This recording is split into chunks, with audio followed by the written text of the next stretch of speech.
What's up, Exiles? This is One Less One. I'm bringing you another build guide video for my Trypanon Cast-On Crit Trickster in the Perandus Hardcore League. In this video, I'll be going over the leveling process, the mid-game, and the transition to early maps and how I do that. On this character, I'll be going over the offenses and the defense of this character to give you guys a rundown of how this is a hardcore, viable build and is incredibly fun to play. So, to start off with, the required uniques for this build are the Trypanon here that I have highlighted. All attacks to this weapon are critical strikes. If you use a cast-on crit setup with this, it turns into cast-on hit, which is incredibly powerful.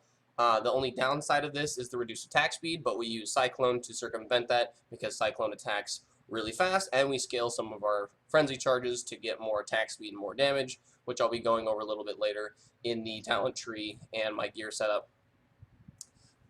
For leveling, I would suggest probably doing either like Spark in like a 3-link, or maybe even Ethereal Knives, or Blade Vortex at level 12 if you'd like that skill. As soon as I hit 28, I transitioned to Blade Fall in a Reverb wand. So I had the Spell Echo, Blade Fall, faster casting, and added Fire. As soon as I hit level 28, that was able to carry me until level 40. And the cool thing about this build is it's not one of those uniques that you have to be like level 68 or 70 to use. As soon as you hit 40, you can transfer, transfer over to using the Trypanon and doing the cast on crit build and actually successfully playing it from level 40 on, which is what I've done with this character here. Currently, I'm only level 64. I just got to Merciless Act 4 last night. I'm just about to transition into early maps, so I figured I'd make this video to show you guys how the character's been developing so far and what my plans are for the upcoming next 20 or 30 levels of this character. I'm about to hit the maps, like I said, so I've been really focusing on my gear, making sure he's on point and ready for maps, and I will explain that here in just a second. But first, we're going to be going over the talent tree. Just to give you guys a quick overview of the talent tree, this is it so far. I started as a Shadow for the Trickster subclass, or the Ascendancy class. I haven't gotten my Ascendancy points yet, but before I start doing maps today, I will be going back and getting my normal and cruel one done. So you start as the Shadow, get the elemental nodes. As you're leveling, I would suggest picking up these cast speed and then respeccing into these a little bit later. Cast speed's really helpful for lower levels, but since I transferred to Trypanon, I don't need them anymore, so I went back to the elemental nodes. Came down here, got the life, got some attack speed, got Vol Pact, and some mana reservation nodes. Jumped up through here through the elemental, came up here, and got these life and energy shield nodes. Came down here, got the life and mana here, got this AoE node cluster here, got the life, got elemental overload, got a double curse going on, this quick recovery, elemental equilibrium, and then jump down here into Templar, and that's the tree so far. As I level, I'll be picking up the last remaining of this, dropping down into here, getting this life and this endurance charge.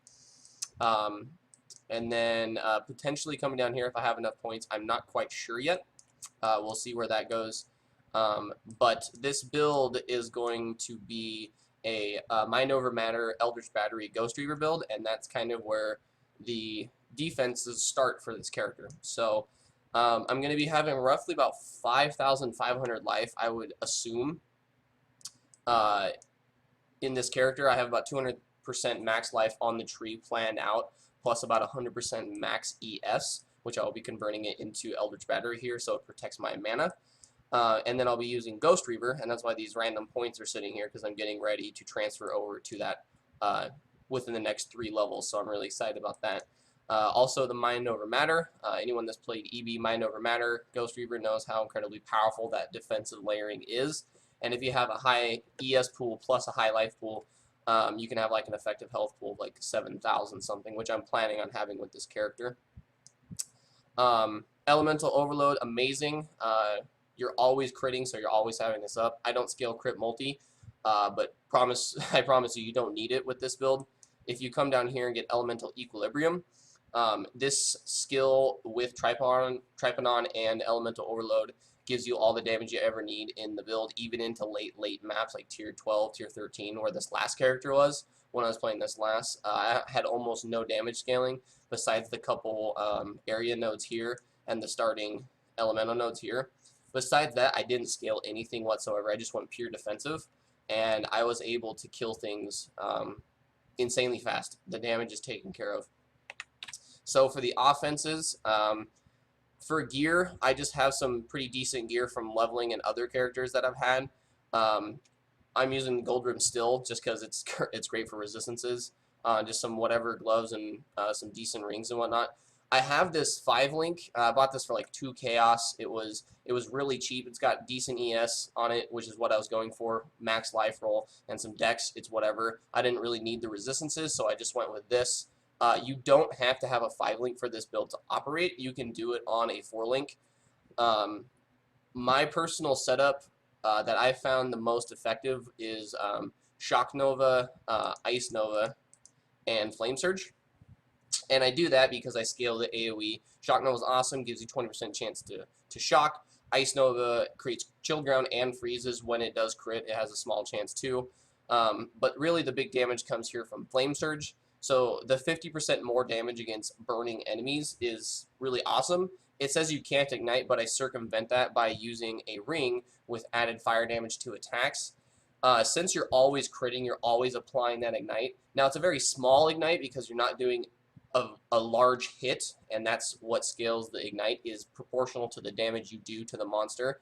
I'm doing very little, but since I'm hitting so fast, it keeps the ignite stacks on the person that I'm hitting and boosts Flame Surge damage by 50% more damage. The Shock Nova and Ice Nova usually takes care of most white and blue packs, but the Flame Surge really kicks in when you have to kill a rare or a unique. Since you're constantly hitting that one person, they're always going to be ignited, and Flame Surge is always going to be hitting for that 50% more damage, and it's insane. The reason I use Elemental Equilibrium is because if anyone's unfamiliar with how Cast on Crit works, depending on how you have your links set up like mine does, it goes Cyclone, Shock Nova, Cast on Crit just because of the colors, Ice Nova, and then Flame Surge. What happens is it will trigger the Shock Nova first, Ice Nova, and then the Flame Surge in that order, and then the cycle will repeat itself. It does look like it's happening all at once because it's going off so fast, but it does go in that order.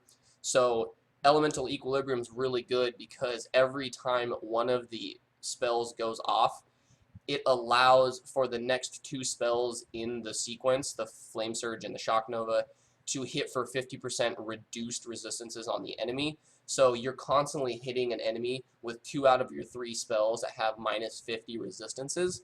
And if you happen to use an elemental weakness curse, they're even less. So the combination of the elemental overload and the elemental equilibrium with how the cast on crit mechanic works allows for a lot of damage to come from your spells than they otherwise would if you weren't using it. This guy is, again, like I said, level 64. I'm just about to transition to early maps. I'm going to grind about 6 levels out in Dry Lakes just because it's really fast.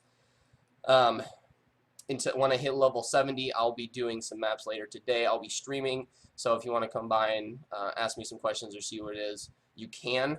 But I'm just going to give you guys a really quick demo of the build in action for the time being. Now, I don't have my Mind Over Matter, EB, and Ghost Reaver all set up. I still have Mind Over Matter, but my Eldritch Battery and Ghost Reaver aren't quite set up yet. But I will be doing that. So it's just loading up here. Just give me a second. And the only downside to this is it's pretty CPU intensive. For some reason, my computer hardware has really bad compatibility issues with PoE itself. I can run other games on really high definition and not have many problems, but for some reason PoE is just the most difficult game to run, so it's kind of shitty. So we're just gonna show you guys really quick of how the build functions. So if anyone's played a cast on crit Trypanon, it's really, no surprise that it's Cyclone, obviously. But as you can tell, the Shock Nova and Ice Nova are pretty much dealing with everything, and besides the the blues that I've ran into, the Shock Nova and Ice Nova usually ends up killing the whites before my Flame Surge hits them, but it does do some. So I'll see if I can't find a rare here. Okay, it's a little spider. So if you notice, I know it's kind of hard to see because everything's dying pretty quick, but I'll try to name lock on some stuff.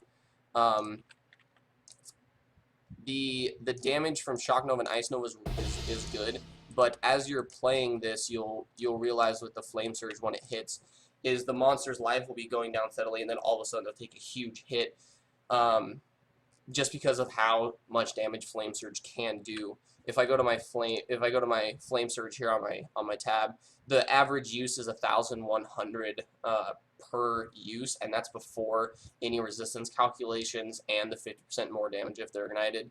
So even at level 64, and this is only like a level 15 Flame Surge, this thing can hit for like 2,000 to 3,000 every single time it hits, and that's a huge damage boost over like your Shock Nova and Ice Nova. One quick note, I am going to be trying the acrobatics node down here, and I know it says that there's 50% less armor and energy shield.